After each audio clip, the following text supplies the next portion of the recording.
আমরা বায়োসাভার্ট সূত্র শিখেছি। তো বায়োসাভার্ট সূত্র যদি শিখে থাকি তাহলে তার কিছু অ্যাপ্লিকেশন আমাদের জানতে হবে।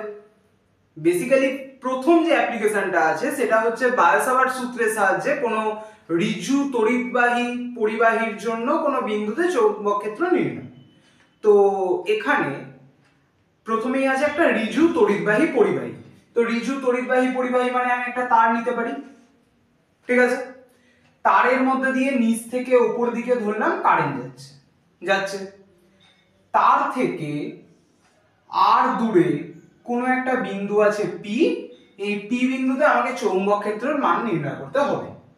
তাহলে আমাদের কাজ বোঝা গেছে।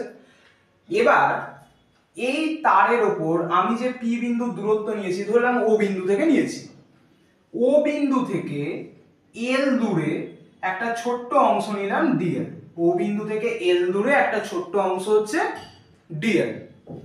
এই যে ডিএল, এই ডিএল একটা ভেক্টর কোয়ান্টিটি। তো ডিএল যদি ভেক্টর কোয়ান্টিটি হয় কোন দিকে হবে? যে বিন্দুতে আছে, মানে যেখানে আমি ডিএলটাকে নিয়েছি, ডিএল খুব ছোট অংশ মানে ওটা লাইকাস পয়েন্ট, সেই পয়েন্টে আমি কি করি, একটা তড়িৎ প্রবাহ যেদিকে হচ্ছে সেই অভিমুখে একটা স্পর্শক অঙ্কন করি। এটা যেহেতু সরলরেখা, তো স্পর্শকটা আমার ওই বরাবরই থাকবে, সেটা ধরলাম ডিএল ভেক্টর। সেই ডিএল থেকে পি বিন্দুর একটা দূরত্ব আছে, ডিএল থেকে পি বিন্দুর দূরত্ব ধরলাম এক্স।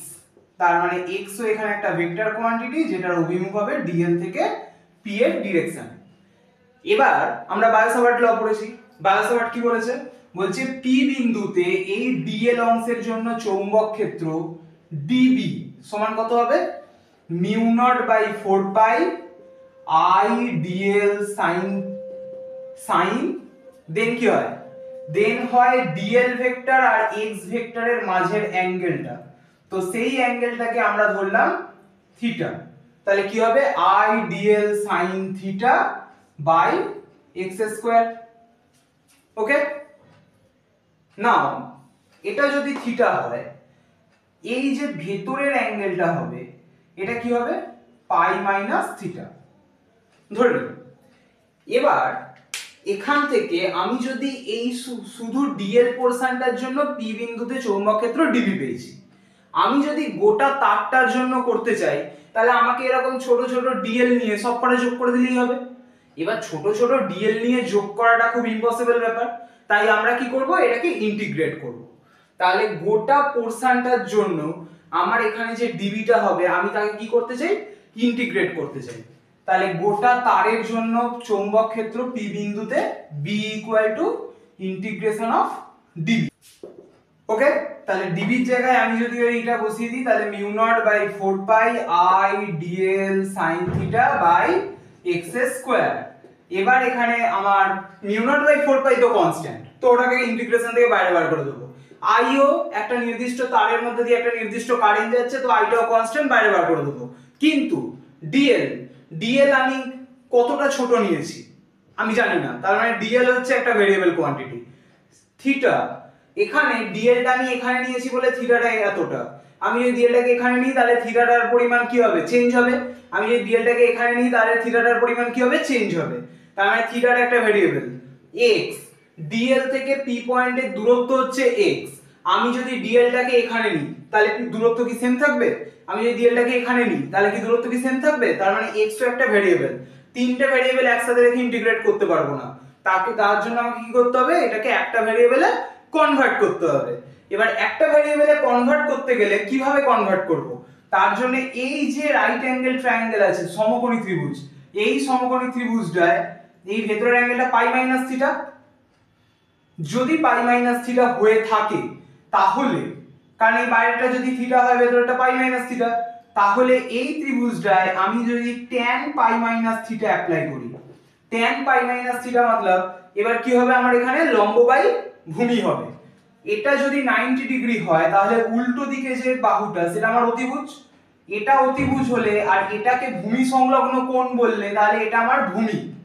তাহলে ভূমিটা হচ্ছে আমার এল আর লম্বটা কতটা হয়ে যাবে? আর। তাহলে R by L. tan pi minus theta মানে মাইনাস tan থিটা। কেন?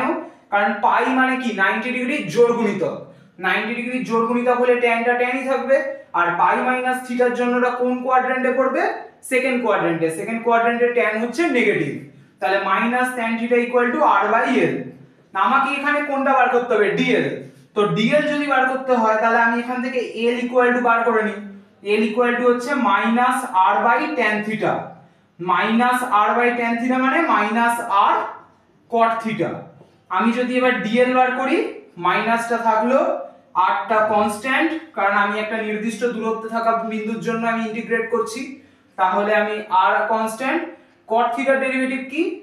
কট থিটার ডেরিভেটিভ হচ্ছে minus cosec square theta. Minus cosec square থিটার জন্য এটা প্লাস হয়ে গেল, আর তারপর থিটার ডেরিভেটিভ করলে ডি থিটা। ঠিক আছে, তাহলে আমি ডিএল পেয়ে গেলাম। এখানে যে ডিএলটা আছে mu naught by 4 pi I constant বলে বাইরে বার করে দিলাম। নেক্সট ডিএলটাকে আমি কি দিয়ে রিপ্লেস করছি? আর cosec square theta d theta. Okay, then কি আছে? Sine theta. আমি যেহেতু ডি থিটা অপারেটর পেয়ে গেছি, দেন আমি সাইন থিটাটাকে আর চেঞ্জ করব না, তার মানে আমার অপারেটর এখানে কে হতে চলেছে? ডি থিটাটা অপারেটর হতে চলেছে। ঠিক আছে, তাই আমি সাইন থিটাটা সাইন থিটাই রাখবো। নেক্সট আমাকে কাকে রিপ্লেস করতে হবে? এক্স কে। এক্স কে কিভাবে রিপ্লেস করব? এক্স কে রিপ্লেস করার জন্য আবার এই ট্রায়াঙ্গেলটায় আসবো। ট্রায়াঙ্গেলটায় আগে ট্যান করেছিলাম, এবার সাইন করব। Sine pi minus theta. Sine মানে কি হয়? লম্ব বাই অতিভুজ। লম্ব কোনটা আমার? লম্ব হচ্ছে আর, অতিভুজ কোনটা? অতিভুজ হচ্ছে x. Sign pi minus theta. Sign pi minus theta মানে কি হবে? এটা সাইন থিটা, কারণ পাই হচ্ছে 90 ডিগ্রির জোড় গুণিতক, তাই সাইনটা সাইন থাকছে। আর এটা পাই মাইনাস থিটা করলে আমি কোন কোয়াড্রেন্টে পড়ছি? ফার্স্ট সেকেন্ড কোয়াড্রেন্টে। সেকেন্ড কোয়াড্রেন্টে সাইন পজিটিভ, ওই জন্য sine theta equal to r by x.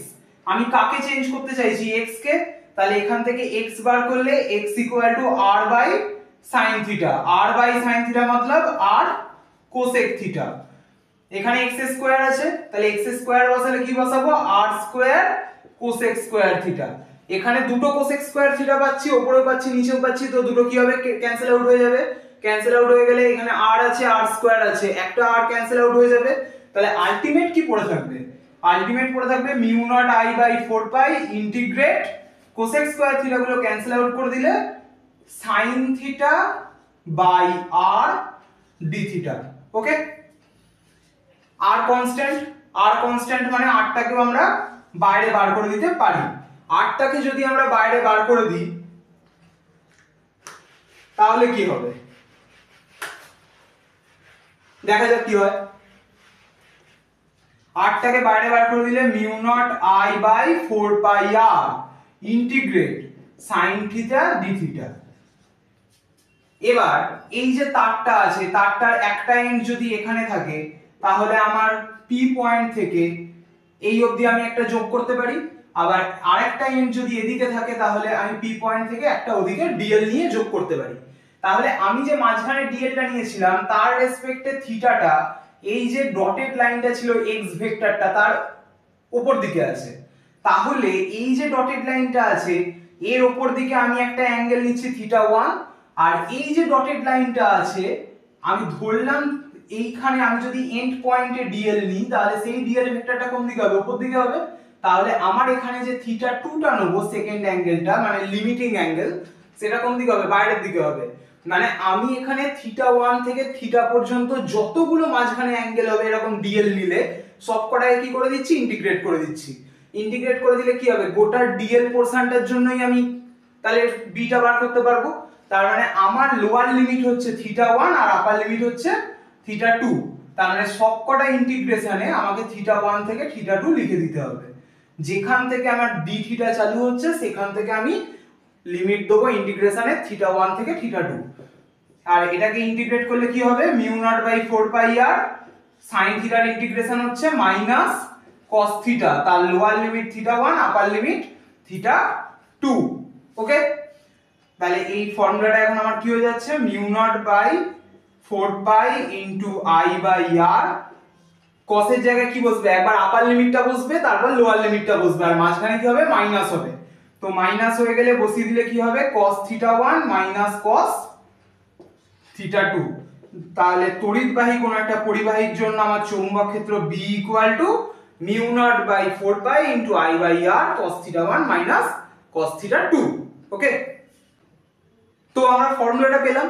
এবার এখানে দুটো কেস আছে। কি কেস বলছে, এই তারটা যদি অসীম দৈর্ঘ্যের তার হয়, অসীম দৈর্ঘ্যের তার মানে মানে নিচের দিকেও ইনফাইনাইট পর্যন্ত গেছে, আবার তারটা উপর দিকেও কি হয়েছে ইনফাইনাইট পর্যন্ত গেছে। তাহলে ফার্স্ট কেস হচ্ছে আমার ইনফাইনাইট ওয়্যারের জন্য, যদি তারটা একটা অসীম দৈর্ঘ্যের তার হয়। তাহলে অসীম দৈর্ঘ্যের তার হলে এই যে বি এর ফর্মুলাটা আছে এটা কিভাবে চেঞ্জ হবে, বলছে অসীম দৈর্ঘ্যের তার যদি হয় তার মানে এই থিটা 1টা এদিকে কোথায় গিয়ে তৈরি হয়েছে আমি জানি না, তার মানে এই লাইনটা নিচের দিকের লাইনটা এই তারের সাথে অলমোস্ট প্যারালাল হয়ে গেছে, কারণ এটা তো আস্তে আস্তে কি হচ্ছে থিটা 1টা নিচের দিকে বড় হচ্ছে বেসিক্যালি। যদি বড় হতে থাকে তো কোথায় গিয়ে মিট করছে আমি জানি না, কোথায় গিয়ে মিট করছে জানি না, মানে সেক্ষেত্রে আমার থিটা 1টা পাই হবে। পাই মানে মানে এখানে পাই না বললে থিটা 1টা 0 ডিগ্রি হবে, কারণ সেক্ষেত্রে এই লাইনটা আর এই লাইনটা প্যারালাল হয়ে যাবে। আর যদি উপর দিকে দেখি, উপর দিকে কি হবে, উপর দিকে উল্টো কেসটা হবে, এদিকে 0 হলে উপরের অ্যাঙ্গেলটা সমান্তরালের জন্য কি হবে 180 ডিগ্রি হবে, মানে পাই হবে। তার মানে একদিকটা আমি যদি 0 বলি অন্য দিকটাকে আমি কত বলবো পাই বলবো। তাহলে একটা 0 আর একটা যদি পাই বসাই আমার কি থাকবে mu naught by 4 pi into I by R, তারপর এটা cos থিটা 1 মানে হচ্ছে cos 0 মাইনাস cos পাই, cos 0 মাইনাস cos পাই মানে cos 0 1 আর cos পাই হচ্ছে -1, তাহলে ওটা 1 1 মানে +1 হয়ে যাবে, মানে 2I বাই R। তাহলে আমি যদি ইনফাইনাইট ওয়্যার নিই একটা অসীম তারের জন্য তাহলে mu naught by 4 pi into 2I by R। আর যদি একটা সেমি ইনফাইনাইট ওয়্যার নিতাম মানে একটা অর্ধ অসীম তার, অর্ধ অসীম মানে কি, অর্ধ অসীম মানে এই ও পয়েন্টের রেসপেক্টে শুধুমাত্র উপর দিকটা অসীম পর্যন্ত আছে বা ও পয়েন্টের রেসপেক্টে শুধুমাত্র নিচের দিকটা অসীম পর্যন্ত আছে। তো সেক্ষেত্রে আমার এই যে থিটা 1 আর থিটা 2 আছে, আমি যদি ধরে নিই শুধুমাত্র এই ওপর পোরশনটা আছে নিচের পোরশনটা নেই, তাহলে সেক্ষেত্রে এই যে অ্যাঙ্গেলটা তৈরি হচ্ছে এটাই আমার থিটা 1, কারণ আমার ওয়্যারটা স্টার্ট হচ্ছে ও পয়েন্ট থেকে। তাহলে সেক্ষেত্রে আমার থিটা 1টা কত 90 ডিগ্রি অর পাই বাই 2। আর থিটা 2টা কি হবে, থিটা 2টা তো উপর দিকে হবে, থিটা 2 উপর দিকে মানে এই যে থিটা 2 এর অ্যাঙ্গেলটা ছিল পাই সেটাই থাকবে। তাহলে তখন b ইকুয়াল টু কি হবে এখানে বসালে mu naught by 4 pi into I by R cos 90 degree minus cos pi মানে 180 ডিগ্রি। দুটো ডিগ্রি আর রেডিয়ান গোলানো উচিত নয়, হয় 180 আর পাই লিখবো, না হলে 90 কে পাই বাই 2 করতে হবে। তাহলে এখানে কি হবে cos 90 মাইনাস cos 180 করলে cos 90 0 আর cos 180 -1, তার মানে 0 -1 মানে 0 +1। এখানে দেখো mu naught by 4 pi 2I by R এসেছে, এখানে mu naught by 4 pi I by R এসেছে, তার মানে এইখানে যা ছিল এখানে সেটা কি হয়ে গেছে হাফ হয়ে গেছে, ওই জন্য এটা সেমি ইনফাইনাইট অর্ধ অসীম তারের জন্য।